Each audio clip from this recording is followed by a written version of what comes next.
mañana en mi jardín. Sos la más linda paraguaya Checamba. Yo te idolatro, mujercita guaraní, y entre suspiros voy diciendo no y potá. Por eso quiero pregonar en mi cantar toda la dicha que me brinda tu querer. Hoy más que nunca sueño ser tu compañero y vivir siempre a tu lado, paraguaya mi cona. Como dice, de tu boca deliciosa libaré la dulce miel. Ahora al clamar tus labios, seco el embaé. Formaremos nuestro nido y serás tú la mujer, compañera buena, dueña de todo mi ser. Eso.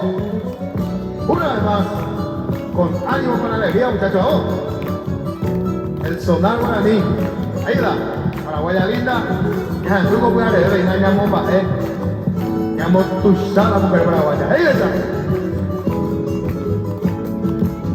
Y si mañana llegan los rayos del sol, con vuestra dicha, con su luz al reflejar, con mi guitarra cantaremos al amor y a los que sufren para mitigar su mal.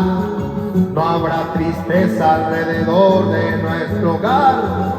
Tú siempre alegre y yo dichoso te diré cuánto te quiero, paraguaya mi adorada, mujercita idolatrada, dueña de todo mi ser. Como dice, de tu boca deliciosa libaré la dulce miel, al clamar tus labios seco en embaé. Formaremos nuestro nido y serás tú la mujer, compañera buena, dueña de todo mi ser.